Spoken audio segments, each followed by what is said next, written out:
एक छोटे गांव में प्रिया, मीरा, राधा नाम की 3 बहनें अपने माता पिता के साथ रहती थी। प्रिया और मीरा दिखने में बहुत खूबसूरत थी और राधा दिखने में साधारण थी। तीनों के अलग अलग विचार थे। उनमें से एक मीरा, जिसे स्कूल में जाना बिल्कुल अच्छा नहीं लगता था। मैगजीन पढ़ना और बड़े बड़े सपने देखना उसे पसंद था। दूसरी थी प्रिया, जिसे स्कूल जाना बहुत पसंद था, लेकिन सिर्फ अपने दोस्तों से मिलने के लिए। मजाक मस्ती, घूमना फिरना, पार्टी, ये सब उसे बहुत पसंद था। तीसरी थी राधा, जिसे स्कूल जाना, पढ़ाई करना, माँ की सहायता करना, दूसरों की हमेशा मदद करना पसंद था। एक दिन माँ मीरा से, मीरा यहाँ आओ, जरा मेरी मदद करो। नहीं माँ, तुम्हें तो पता है ना, मेरा जन्म छोटे मोटे काम करने के लिए नहीं हुआ है। और अभी तो मैं मैगजीन पढ़ रही हूँ। अरे कभी तो मदद कर दिया करो, आज नहीं तो कल शादी के बाद सबको काम करना ही पड़ता है। क्या शादी के बाद माँ? मैं तो ऐसे इंसान से शादी करूंगी जो बहुत ही ज्यादा अमीर हो, जैसे कि मैगजीन में दिखाते हैं। फिर तो मेरे घर में नौकर चाकर होंगे, तो मुझे कोई काम करने की जरूरत ही नहीं होगी और मैं अपनी लाइफ अपने तरीके से जी पाऊंगी। फिर भी बेटा, कभी कभी काम किया करो। माँ बस भी करो अभी। माँ, मेरे लिए आप बहुत अमीर लड़का चुनना, ताकि मुझे कोई काम ना करना पड़े। मीरा वहां से चली जाती है और शादी की बात सुनते ही प्रिया अपनी माँ के पास आकर, माँ, आप मेरे लिए ना बहुत ही हैंडसम, ऊंचा और जो मेरी हर ख्वाहिश पूरी करेगा ऐसा लड़का ढूंढना।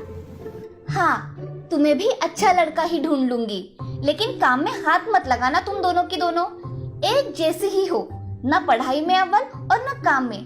तुम दोनों को तो सिर्फ मैगजीन, मूवी जाना इतना ही पता है। तभी माँ को गुस्सा आता देखकर प्रिया वहाँ से चली जाती है और राधा वहाँ पहुँचती है। माँ, क्या मैं आपकी कोई मदद कर दूं? अरे नहीं बेटा, तुम बहुत थक चुकी होगी, तुम आराम करो।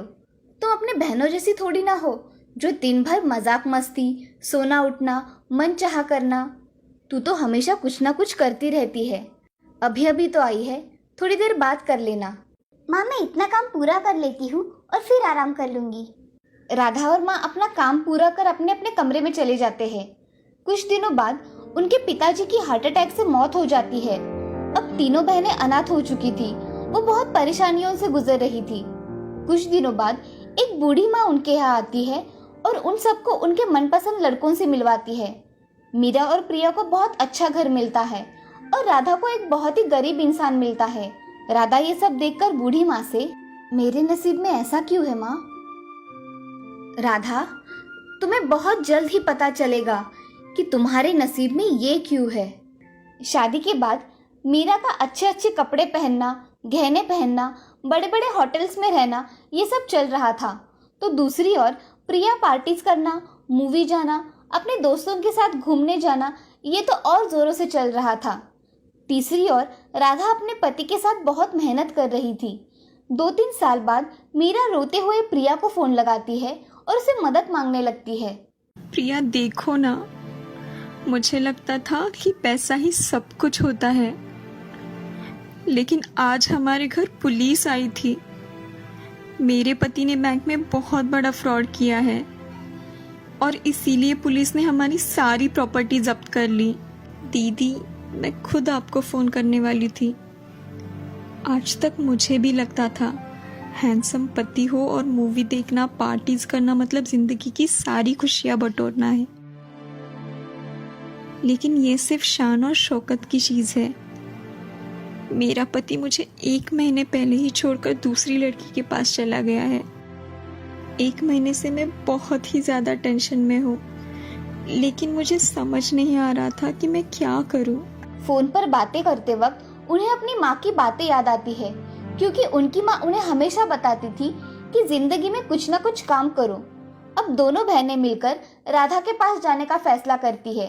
दोनों राधा के यहाँ जाती है और देखती है राधा अब बहुत ही बड़े घर में अपने पति और बच्चे के साथ खुशी खुशी रह रही थी।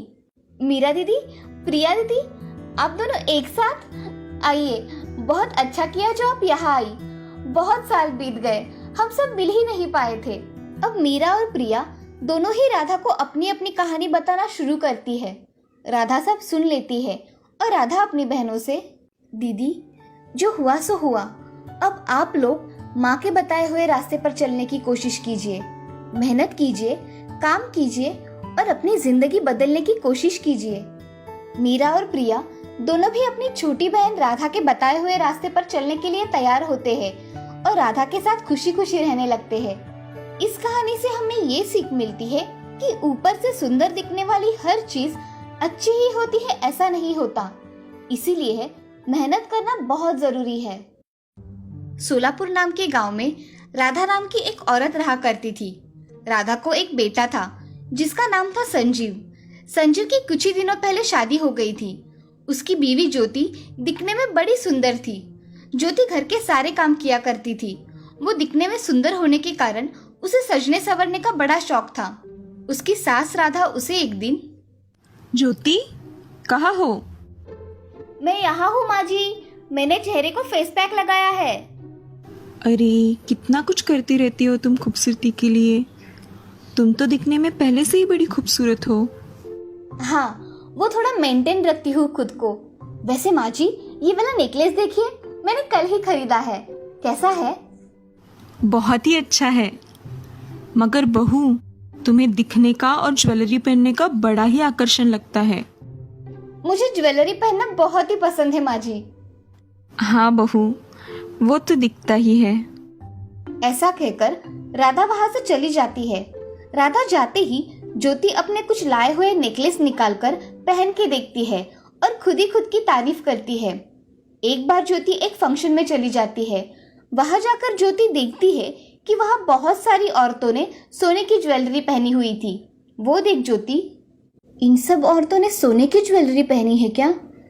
मेरे पास तो एक ही सोने का मंगलसूत्र है, बाकी तो कुछ भी नहीं। वो ऐसा सोचती है। तभी ज्योति की सहेली शीला ज्योति से, ज्योति कैसी हो? कितने दिनों बाद मिली हो। मैं अच्छी हूँ, तुम कैसी हो? मैं भी अच्छी हूँ। तुम्हारे गले में ये नेकलेस नकली है क्या? हाँ नकली है। क्यों, अच्छा नहीं लग रहा है क्या? ठीक लग रहा है। मेरा देखो कितना अच्छा लग रहा है ना? हाँ, बहुत अच्छा लग रहा है। ऐसा कहकर ज्योति वहां से चली जाती है। उसे शीला की बात मन को लग जाती है। वो घर जाकर अपने पति संजीव से, मुझे सोने के गहने बनाकर दीजिए। मेरी सब सहेलियों के जेवर सोने के हैं और मेरा मंगलसूत्र छोड़ के कुछ भी सोने का नहीं है। अरे ज्योति, सोना सोना क्या लगा कर रखा है? सोने से क्या पेट भरता है? वो मुझे कुछ मालूम नहीं। आप मुझे बस सोने की ज्वेलरी लाकर दीजिए। मैं तुम्हें इतना समझा रहा हूँ और तुम हो कि जिद पर ही अड़ी हो। मुझे आपकी कोई बात नहीं सुननी, मुझे गहने चाहिए ही। ठीक है, 1 महीने बाद लेकर दूंगा। ऐसा कहकर संजीव घर से बाहर काम करने के लिए निकल जाता है। ज्योति की सास राधा को ज्यादा गहने नहीं थे। उसे सोने का कोई लालच नहीं था, मगर राधा को ज्योति की ये आदत खटकती थी। एक दिन राधा ज्योति से, बहू, हमारी बिरादरी में आज एक शादी है, हमें शादी में जाना है। जाओ तैयार हो जाओ। क्या करूँ तैयारी करके? सब मेरा मजाक उड़ाते हैं। ऐसा कुछ नहीं बहू, अपने हिसाब से रहना चाहिए, कोई कुछ नहीं कहता। आपको कुछ नहीं फर्क पड़ता माँ जी, मगर मेरी सहेलियां मुझे चिढ़ाती है। आपको इससे क्या? राधा अब ज्योति की बात सुन के परेशान हो गई। तभी राधा के दिमाग में एक कल्पना आती है। राधा ज्योति से, ज्योति, मैं सोच रही हूँ कि तुम आज के दिन श्यामा के गहने लेकर आओ, जिससे तुम्हारा मन भी रह जाएगा और शादी भी हो जाएगी। ये विचार अच्छा है माँ जी, मैं अभी श्यामा के गहने लेकर आती हूँ। ऐसा कहकर ज्योति श्यामा के घर चली जाती है और श्यामा को जोर जोर से आवाज लगाती है, श्यामा कहाँ हो, जल्दी बाहर आओ। अरे ज्योति, क्या हुआ, इतने जोर से आवाजें दे रही हो? श्यामा, मुझे तुमसे एक काम है। आज मुझे शादी में जाने के लिए तुम्हारे गहने चाहिए थे। क्या तुम मुझे तुम्हारे गहने दोगी? हाँ ज्योति, तुम मेरी अच्छी सहेली हो, मैं तुम्हें गहने क्यों नहीं दूंगी। श्यामा घर में जाकर उसके सोने के गहने लेकर चली आती है और ज्योति उसे देख बहुत खुश हो जाती है और श्यामा से, तुम्हारा बहुत बहुत धन्यवाद श्यामा। अब जाओ शादी में, नहीं तो यही देर हो जाएगी। हाँ, मैं चलती हूँ। ऐसा कहकर ज्योति वहाँ से चली जाती है। घर आकर ज्योति गहने पहनकर तैयार हो जाती है और शादी के लिए अपने सास के साथ चली जाती है। आज ज्योति बहुत खुश थी। आज उसने सोने के गहने पहने थे। आज शादी में ज्योति को किसी ने उसकी ज्वेलरी देख के टोका नहीं था, इसीलिए ज्योति बहुत खुश थी। अब ऐसे ही दिन बीत रहे थे। कहीं भी जाना हो या किसी की शादी में जाना हो तो ज्योति श्यामा का गहने लेकर चली आती थी। और एक दिन राधा ज्योति से, बहू, ऐसे हमेशा किसी के गहने लाना अच्छी बात नहीं है। हमेशा मांगने से हमारी कीमत कम हो जाती है, समझी? माँ जी, दूसरों की चीजें पहनने से कोई कीमत कम नहीं होती। आप और ये तो मुझे गहने लाने से रहे, तो फिर क्यों इस बारे में बात करती हो? जाने दीजिए, मैं जा रही हूँ अपने कमरे में। ऐसा कहकर ज्योति वहां से गुस्से से चली जाती है। राधा अब ज्योति के बारे में सोचती है, मगर उसका ये बदला हुआ रूप देख राधा संजीव के साथ उसे सबक सिखाने का तरीका ढूंढती है। एक दिन ज्योति को उसके सहेली के यहाँ फंक्शन में जाना था, तो ज्योति ने अच्छी तरह से तैयारी करके संजीव के साथ पार्टी में चली गई। उसने श्यामा के सारे गहने पहने थे। ये देख संजीव ज्योति से, ज्योति, तुम इतने सारे गहने पहन के तो आई हो, मगर इसका ध्यान रखना, ये हमारी अमानत नहीं है। हाँ, मुझे अच्छी तरह से पता है, आपको बताने की कोई जरूरत नहीं है। संजीव उसकी बातें सुन चुप हो गया।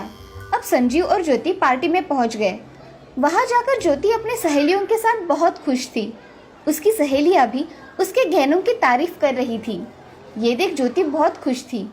दोनों खाना खाकर घर आ रहे थे, तभी उनकी गाड़ी घर के पास आकर स्लिप हो गई। उसमें संजीव और ज्योति को कुछ नहीं लगा, मगर झटके की वजह से ज्योति के गले का हार नीचे गिर गया। संजीव की नजर हार पर गई। उसने जल्दी से गाड़ी ठीक तरह से खड़ी की और गाड़ी को चारों ओर से देखने लगा। गाड़ी को देखते देखते संजीव ने हार उसकी जेब में डाल दिया और घर जाने के लिए निकल गए। घर पहुंचते ही राधा को ज्योति के गहनों में कुछ कमी लगी। तभी राधा ने ज्योति को आवाज दी, ज्योति, जरा इधर तो आना। क्या हुआ माँ जी, आपने आवाज लगाई? अरे, तुम्हारे गले का हार कहाँ गया? कहीं गिर गया है क्या? ज्योति अपने गले में देखती है, मगर वहाँ हार नहीं होता। ज्योति राधा से, माँ जी, मैंने तो सही से पहना था, कहाँ चला गया? तभी संजीव घर में आ जाता है और संजीव ज्योति से, ज्योति, तुम्हारे गले का हार कहाँ है? निकाल कर रखा है क्या? नहीं, मैंने नहीं निकाला, कहाँ गिर गया पता ही नहीं चल रहा। हार खो गया, अब क्या करें? ज्योति की आंखों में आंसू भर आए और ज्योति जोर जोर से रोने लगी। तभी राधा ज्योति से, मैंने तुम्हें कितनी बार कहा बहू, किसी की चीजें नहीं लाना, मगर तुम हो कि सुनती ही नहीं। अब मैं क्या करूँ माँ जी? ऐसा कहकर ज्योति जोर जोर से रोने लगी। अब श्यामा को तुम सोने का नेकलेस खरीद कर दे देना। हमारे पास तो इतने पैसे भी नहीं हैं। माँ जी, आप ऐसा कैसे कह सकती हो? मैंने जानबूझकर कुछ नहीं किया, अब मैं क्या करूँ? ज्योति जोर जोर से रोने लगी। तभी संजीव, ज्योति, पहले तो दूसरों की चीजें लाना ही नहीं चाहिए, और लाए तो उसका ख्याल रखना चाहिए, समझी? अब ये रोना बंद करो। मैं उसे कहाँ से सोने का नेकलेस खरीद के दूं? अब रोना बंद भी करो। जब गाड़ी स्लिप हुई थी तभी तुम्हारे गले से ये नेकलेस जमीन पर नीचे गिर गया था, तभी मैंने उसे उठा लिया। ये लो, यही है ना? हाँ, यही है। हे भगवान, तुम्हारा लाख लाख शुक्रिया कि मुझे वो नेकलेस वापस मिल गया। माँ जी ने कितनी बार कहा था कि दूसरों की चीजें मत लाना, मगर मैंने उनकी एक नहीं सुनी। अब मुझे बहुत बड़ा सबक मिल गया है। आज से मैं कभी भी किसी की चीजें नहीं लाऊंगी। माँ जी, मुझे माफ कर दीजिए। अरे बहू, माफी मत मांगो। तुम्हें तुम्हारी गलती का एहसास हो गया, यही बहुत है। आज के बाद कभी किसी के गहने नहीं लाना। दूसरों की चीजें हमेशा दुख ही देती है। जी माँ जी। अब तुम इन गहनों को अलमारी में रख दो और कल श्यामा को देकर आना। हाँ माँ जी। अजी, आप भी मुझे माफ कर देना, मुझसे बहुत बड़ी गलती हुई। तुम्हें समझ में आया, यही बहुत है। चलो अब ये रोना बंद करो। ज्योति अब कमरे में जाकर सभी गहने अच्छी तरह से रख देती है और दूसरे दिन श्यामा को उसके गहने वापस करके उसे धन्यवाद कहती है। उसमें यह बदलाव देख उसकी सास राधा ज्योति से, ज्योति, मैं सोच रही हूँ कि इस साल तुम्हें अच्छे से गहने बनवा के दूं। सच में माँ जी? मगर अब मुझे गहने नहीं भी लाए तो भी कोई फर्क नहीं पड़ता, मैं ऐसे ही ठीक हूँ। अरे बहू, देर आए दुरुस्त आए। अब मेरी बहू गहनों के बिना तो अच्छी नहीं लगेगी, इसलिए मैं गहने लेकर दूंगी। थैंक यू माँ जी। अब ज्योति अपने परिवार के साथ खुशी खुशी रहा करती थी और सास राधा ने सच में ज्योति को कुछ सोने की ज्वेलरी खरीद के दी। ये देख ज्योति बहुत खुश हो गई। इस कहानी से हमें ये सीख मिलती है कि जिंदगी में कभी भी लालच नहीं करना चाहिए। लालच से हमारा हमेशा नुकसान ही होता है। बड़ों का हमेशा सम्मान करना चाहिए।